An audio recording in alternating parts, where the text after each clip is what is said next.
What's up, BookTube? It's Leah Cooper, and today I am bringing you a recommendation video as well as a little announcement. We'll start with the announcement. On Twitter a couple weeks ago now, I think, I tweeted about how there were a couple of bookish themed video idea groups that I really missed, namely Top 5 Wednesday and monthly recommendations. So if you're new to BookTube, these two groups might not be super familiar to you, but if you've been around BookTube a while, you've probably heard of both of them. You've probably participated in both of them. Top 5 Wednesday is a group moderated by Sam from Thoughts on Tomes that used to post topics for each Wednesday, and people would post themed rec or discussion videos around those topics every Wednesday. And then monthly recommendations was similar. They would post a monthly topic, usually a little bit more general or broad than like a Top 5 Wednesday topic, and people would post themed rec videos around that monthly topic. I like both of those communities and I really miss them. I've been a lot less active in the BookTube community the last 2 years. I haven't been doing a ton of readathons, haven't been participating in groups or hashtags, and I'm completely not on Instagram or Bookstagram at all. That's not my thing. And I've noticed that these two groups have basically died. Sam put Top 5 Wednesday on hiatus over the summer, and it was supposed to come back in the fall, and it hasn't. I know her life is really busy if you watch her videos, and I have no idea if it's going to continue, though I also know that people have been posting videos on Wednesdays using old Top 5 Wednesday topics, so props to them. But monthly recommendations, I think, has been inactive for over a year, which makes me really sad because I did really like participating, especially in that group, because the topics tend to be a little bit more broad or general. It was a lot easier for me to participate regularly, whereas in Top 5 Wednesday there might be a month where maybe only one topic appealed or none of the topics appealed to me, or they just weren't things that I had top fives for. But anyway, reflecting on that, I mean, obviously I could just be sad that these two groups aren't active anymore, or I could do something about it. And so about a week ago, I decided to do something about it. I made a new Goodreads group, and there's a hashtag. It's hashtag monthly book recs. That is the name of the group as well, monthly book recs, RECS. I'll leave a link to the Goodreads group down below so you can join if you're interested. I'm going to be posting monthly topics for people who like that kind of format, because I think the appeal of it too is the idea of, as a community, we're all kind of making videos on the same topic and wrecking stuff, and so that way you're not only wrecking things, but you can also get recs on the same topic, because presumably if you have recommendations, that means it's a topic that interests you or you like to read about. That's what I like that community aspect of us all doing kind of a similar thing at roughly the same time. Like I said, I'll leave a link to that group down below. You can check it out. So I've got February's topic and March's topic up. February's topic is going to be winter books, because we do still have a little bit of winter time left, and I love me some winter books. I want to talk about them, and I'd love to see anyone's recommendations of winter books. February's topic is going to be recommending books by queer authors, people who just fall somewhere on the LGBTQIA plus spectrum. They don't necessarily have to have queer characters, but I just want to recognize diverse authors. There is a place in the Goodreads group for you to suggest topics that you'd like to see as topics, and there's a place to introduce yourself. And I mean, I don't know. It's really in the baby stages. It's just me and a couple of friends at this point who have joined. And I'm a really small booktuber, so I honestly don't really expect many people to see this, but it's out there. And I'm going to be posting at least one video a month with some monthly recommendations, and I'd love to see people participate as well. If you do participate, please be sure to tag your video with hashtag monthly book recs so that I can find it and retweet it, and also so I can watch it. And if you tweet about it, please use the hashtag as well. Okay, so that's the announcement out of the way. Let's get into this month's recommendations. So like I said, it's books to read in the wintertime or featuring cold settings. These aren't going to be in any particular order of quality or my enjoyment level or anything. It's kind of just the order in which I thought of the books to put on this list. The first one, and one of the most obvious ones I want to mention, is The Bear and the Nightingale by Catherine Arden. I know this is very popular on BookTube. I know a lot of people have read it. If you haven't read it, I still want to rec it because it's a really good book. I think the first book is the best, and it can also be read as a standalone. Technically, it's the first book in a trilogy, but frankly, and I do have videos for individual reviews for books 2 and 3. You can find them in my book reviews playlist. I do think they are weaker novels, and I think the ending in book 3 is not as strong as just reading the first one as a standalone. And the first one has such great, chilly, bleak atmosphere. So The Bear and the Nightingale is a magical fantasy retelling of Vasilisa to some degree. It is about a girl living in, I think, 12th or 13th century Russia. She can see the family spirits, the fair folk, the fae, fairy elements of the world, and it's presumed that so could her mother. Her mother died when she was born, and it's about her growing up and becoming a woman, and also her conflict with the spread of Christianity, because there is a Orthodox Catholic, is it Eastern Orthodox Catholicism priest who lives in her village who becomes obsessed with her, and it's about a conflict between them and her learning about her powers and her trying to protect her family from there's a beast in the winter, and her trying to protect her family from that beast. And it's really good. And it has a frost demon lord in it. It has a bear demon lord in it. It takes place, a lot of it does take place in winter. A little bit of it takes place in like spring, summer, but most of it takes place in the winter time. It's very snowy and cold and little creepy, very atmospheric, and I loved it. It is a great book. Like I said, you can just read it as a standalone. You don't have to read the sequels, though you can. And the second book is not bad. The second book's pretty good. Like, both of the sequels have good things going for them, just neither of them is quite as strong as the first book. So that's my first recommendation. My second recommendation, somewhat fittingly, is going to be another book set in Russia, and that is Deathless by Catherine M. Valente. This is a retelling of Maria Marevna. Is that her name? It's a story about Kashai the Deathless, which is also a figure that appears in book 2 of the Bear and the Nightingale trilogy. But this takes place around slightly before and during the Russian Revolution, and it's very fantastical. It is very alliterative and metaphorical. Maria Marevna marries Kashai to some extent and lives with him in his kingdom, lives with him in our world. There is particularly, and the reason it's on this list, a section of the book that takes place during the winter of, I don't know, 1915, 1919, something around there. Let me look it up. I think it's the Russian famine of 1921 to 22 during that winter. I think that's when it takes place, because there is a significant portion of the book that deals with a famine during the revolution. And I think it's that. And it takes place during the winter, and it's very cold, and it's often very dark and very grim, and it's twisty and interesting. It's a great book. Like, I love the incorporation of the fairy tale elements with the revolution, and I love how Valente works those fairy tale elements, especially with the imps and the kind of Russian fae folk, and installing them into the revolution, and also seeing how the revolution affects them. Again, it's kind of that breakdown and clash between traditional folklore and modern ideas. So it's a really great book. Highly recommend it. I think it's one of her more accessible books. If you're going to start with Valente, I think Deathless is a good place to start too. The third thing I want to mention and recommend, I do have a copy of it, but it's in storage at the moment. I didn't bring any of my graphic novels in. This is a graphic novel, and that is Whiteout 1 and 2 by Greg Rucka.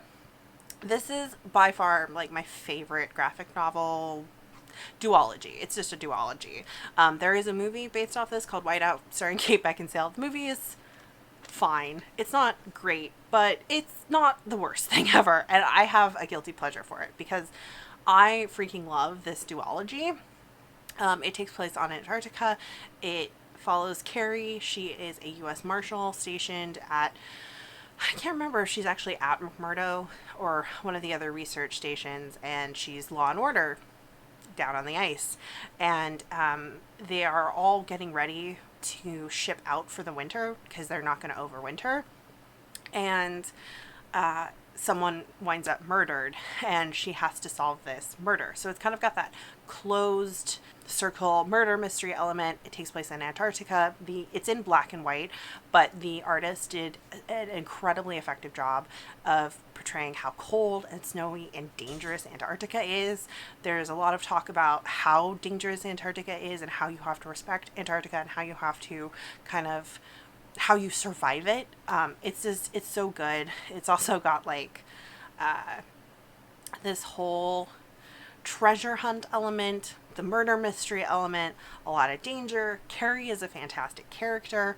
In the first book, there's kind of this like hint at kind of a lesbian relationship. It's not explicitly a lesbian relationship, but it feels like it could go that way. And yeah, I really enjoyed it. I highly recommend these. I've actually read the first graphic novel several times. And then the next thing I want to recommend is another one of those joint, there's a book and there's a movie. And I think you could read or watch either of these to get a really good, nice, chilly effect. And that is The Girl with the Dragon Tattoo by Stieg Larsson. This is a chunky mystery thriller, but it takes place for the most part during the winter in northern Sweden. And so it's very icy. It's very cold. It is about a disgraced journalist, Michael Blomkvist, who is hired by a old industrialist to investigate the disappearance of the industrialist's niece. She disappeared at a family reunion something like 30 or 40 years prior to this main setting, and he hires Mikhail to ostensibly write his biography, but really it's a cover. He wants Mikhail to figure out who killed Harriet. And so Mikhail ends up hiring or enlisting the help of a very, I'm not going to say disturbed hacker, because that's like that the world sees her as disturbed. That's Elizabeth Slander, but she's not really. She's a ward of the state who's been badly abused, and she's, quite a violent figure because she stands up for herself. But she's very good at investigating things and tracking down information, and he ends up enlisting her help in his investigation. And a lot of the book takes place at the Wenger estate during winter, and it's very cold and snowy, and it's fantastic. And I think the movie, especially both movies, but I'm going to talk specifically about the English language version one, really does a fantastic job of conveying that cold, snowy, wintry, bleak atmosphere, and it's absolutely beautiful and stunning. So I highly suggest watching the movie, and I highly suggest reading the book, because the book it's just beautifully written. I really like it. I think a lot of people might find Stieg Larsson's style a little bit meandering and possibly slow, not overwritten, but overly detailed. He does like to talk about stuff like what people are wearing, what people are eating, how people decorate their houses or rearrange furniture or stuff like that. But those are the kind of details, just the way he writes them, I find they enhance my view of what's happening. I can just see everything that's happening, and I really like it. So yeah, I highly recommend that book. I loved the atmosphere. The second one takes place in a really hot environment and takes place mostly over the summer, I think. So don't read that one during the winter. Read that one during the summer. Okay, and then the next thing I want to mention is, again, a book I own a copy of, but it's in storage. That's Sabriel by Garth Nix. This isn't necessarily a winter story. However, a lot of it, but let me tell you briefly what it is. This is like a early or mid-90s YA novel, fantasy fiction. It takes place in an alternate version of our reality where there's an alternative version of Great England, which I think is called Incelstir. I think that's what they call it. And Scotland is called the Old Kingdom. And above Hadrian's Wall, there is magic and there's necromancy. And there's something called the Aborson. And the Aborson uses bells to fight necromancy and keep the dead in death. And the Aborson can cross into death and walk through the waters of death and cross through the gates and drive demons back. Necromancers can also cross into death and they pull creatures out of death. Anyway, and there's a lot of things with charter magic and wild magic, wild creatures, and all this sort of stuff. Our protagonist, Sabriel, is the daughter of the current Aborson, and she's going to school at like a boarding school right near Hadrian's Wall when she finds out that her father is dead, and she goes looking for him because she thinks maybe he can be rescued. And in her quest, she ends up going to the Aborson's house and going on a journey throughout the Old Kingdom.